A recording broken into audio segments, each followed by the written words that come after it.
Thank God for On Demand. Well, I just saw this movie a couple hours ago, and let's get started. Well, it tells the story of a girl from Australia and a 44-year-old from New York. The little girl is Mary, voiced by a little girl. I don't know her name until Toni Collette comes in, like, near the end, or the end of the middle. And one day she was just, she has a pretty lousy life, but she doesn't really say she has a lousy life. And she just writes to a guy named Max, played by Philip Seymour Hoffman, who was great in this movie, playing a Jewish atheist. and he's supposedly a mental patient. He does, and just great character studies by this, but most of pretty much all of the performances in this movie, they're pretty much narration, because they're just writing letters to each other, and that's what I loved about it. I think just the emotions on everybody's faces were just great.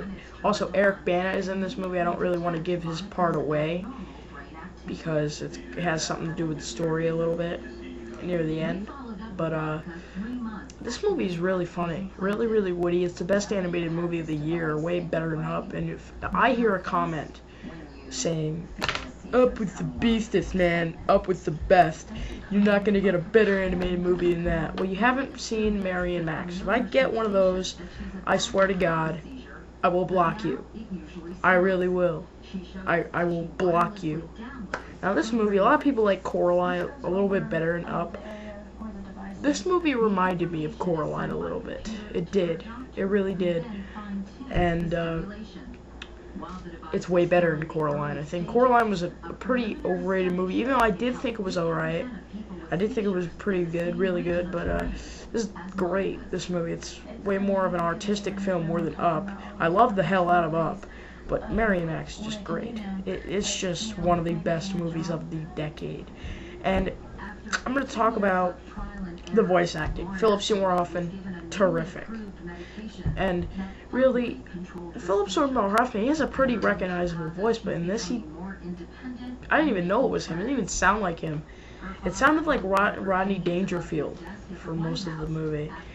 But I don't know. I think Philip Seymour Hoffman was just great in this movie. Toni Collette, she doesn't really have much since she doesn't voice. She probably has about 30 or 40 minutes of narration. No, 20 minutes of narration. But, yeah, it's a really, really good movie. The problems I had with it, there's not really that much of a problem with it. It's just that I kind of found it it felt a little long. It was like 94 minutes. That's not long at all. And it kind of felt long. But this is a very dark movie. I think you should be prepared to see some people die in this movie. There's exactly 4 deaths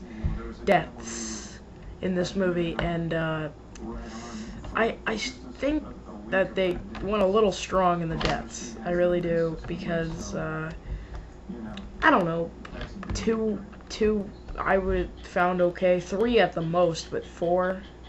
I think the ending just wraps it up great. I think it's one of the best movies of this year. Like the first hour of this movie, this was just great. This was the best movie of this year. Like the first hour and 10 minutes of it, and then it just, and then the ending just what? So overall, I'm gonna give Mary and Max 10 out of 10. Definitely subscribe to Thomas. Forgot the numbers in his on his YouTube name, but he subscribes to me. He subscribed to me, and he'll probably comment on this and just click on his little thing and subscribe, because he only has like 6 subscribers. 10 out of 10 for Mary and Max. Great job.